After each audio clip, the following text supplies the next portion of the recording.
Hello, everyone. Welcome. Welcome back. Happy Wednesday. I'm like 70% sure it's Wednesday. I can't be bothered anymore to know.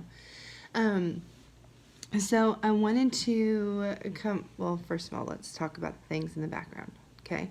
One, this paint splotch has been here an embarrassingly long amount of time. We might pay our attention to that. We might not. I don't know. We can't be held down. And then this over here is a Christmas tree that my kid made. I was hoping there was a date on it. It's probably like 3 years old. Who even knows what's happening? Anyway, hashtag mom life. So, because you don't want to throw away things that they really care about, but at the same time, like, you don't care about them, so you still want to throw them away. I still do. And then Julie gets really mad when she opens the trash can, and she's like, Mom, did you throw away my stuff? Because it was very important, and I made it for you. And then I have to go like, hey, yeah, I did. I threw it away. I'm real sorry. I'm really grateful for it. It was very sweet. Thank you for your kind heart. It's in the trash. Anyway, that's not even what I was talking about. But I feel like that just needed to be shared. So I wanted to share with you my burn story is what I'm calling it. My burn story. So if you follow me on social media, then I'm sure you have seen that I am part of Burn Boot Camp. It is a boot camp, and it is the greatest thing on the face of the planet. I started going in January because in end of December they got an email that was like, hey, Burn Boot Camp's opening in Bellevue. And I was like, that's awesome. Also, what is that? And so anyway, they were like, we're opening in Bellevue, which is where I live. And they said, we will give you a full 30 days for free. And I was like, if it's free, it's for me. Which is cheesy, but also incredibly accurate. Like, if it's free, it's for me. So anyway, so I signed up for Burn Boot Camp. No, didn't sign up. Took the 30 days for free. And I was like, yeah. And didn't really know that I was going to love it as much as I did.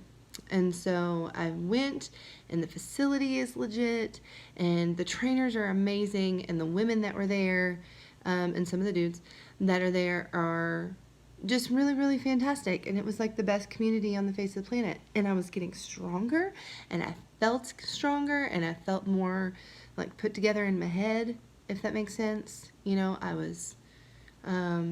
I'm kinder to my children and to my husband. When I have that time for myself, I know that you can relate. And so it just became this really hugely important thing for me. It was my time. In the mornings, the times worked well for me, for my family, and it was just really a huge blessing to me in January. And so then we get to towards the middle of January, and at this point, December, the end of December, my husband resigned from his job. And so in the whole month of January, he didn't have a job. And so boot camp is not a cheap endeavor. It is an investment for sure. And when I came to realize that I was not going to be able to sign up for a membership after my 30 days was over because my family couldn't afford it, I was just really, really devastated, and really just bummed and heartbroken about the whole thing because I finally had found something that I really liked doing, and that was just really great for me. And so I was really sad about the whole thing. And my husband is just the most precious and so considerate. And he was like, it's okay that we can't do it right now. When I get a job, we will be able to do it. And I was like, I know, but then that, like, wanting to not miss, because you're building the momentum and all the things. And then when you stop doing it, then you have to start back again. It's just exhausting. And, like, there's a lot of fear there that it won't work. If I'm being honest. And so was just really sad about the whole thing, and I started praying about it, okay?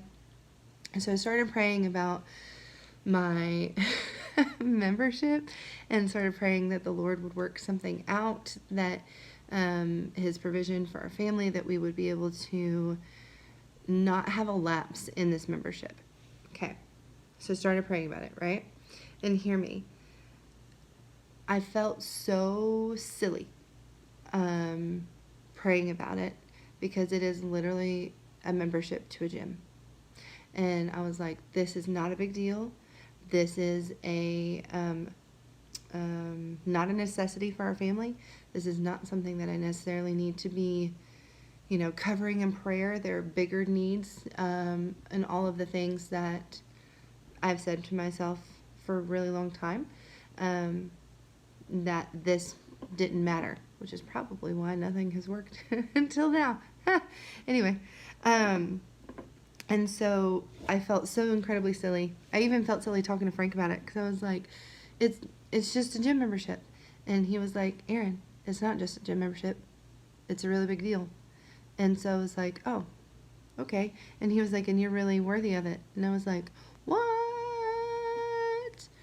Because I realized that when I was downplaying it and saying it wasn't a big deal and feeling silly for praying about it and all that stuff, that it was actually just because I felt like I wasn't worthy of putting the effort forth, and that it was such a small thing that why would the Lord do something about it?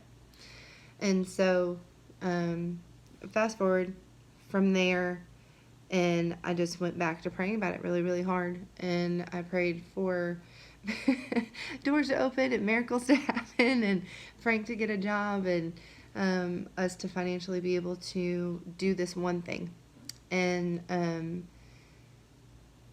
the Lord is really good. And Frank got a job at the end of January. And we were able to not have a lapse in the membership. And I was able to join and sign a contract with them, with Burn Boot Camp, and know that I'm going to be able to commit to something that I really love doing, that is just for me, like only for me, for a really long time. And I'm super excited about it. And I mean, literally just brought to tears that I was able to continue going to Burn Boot Camp. And here's the biggest thing that I learned in that time. Even when we feel like the things that we are praying for, or that the things that we would want to see happen in our lives, are really small or trivial or not a necessity or extracurricular or pales in comparison to other people's needs, when we feel like that and we decide to not bring that to the Lord in prayer, and we decide that that's not worthy of something that we take to Jesus, I feel like we're doing it wrong. I think that the Lord, this has shown me that God is so kind and that He cares about the things that we care about. And He loves us enough to care about little things and show up in ways that say your little things are not little things. And your simple prayers and your simple prayer requests and the things that you are praying about that you feel like are silly are not actually silly. They're a really big deal for you, and so they are therefore a big deal for me. And so I want to encourage you in this moment, if you are praying about something or there's something on your heart that you just really wish would, not wish, but that you want to happen, or that you feel silly praying about, I want you to pray about it. I want you to take it to the Lord, and I want you to just lay it at His feet. Continually laying it at His feet, even if you feel like you shouldn't because it's small, or unnecessary, because He cares about what you care about, and He loves what you love, and you're not alone in it. And I just think that's the coolest thing on the face of the planet. And so now I burn boot camp all the time because I can. Hey! Because I have a membership with them. And it's the coolest thing on the face of the planet. And God's really cool. And God's really kind because he cares about the things that you care about. So pray about them. You're not silly. You're worthy of praying about it. And that's all I got. Happy Wednesday!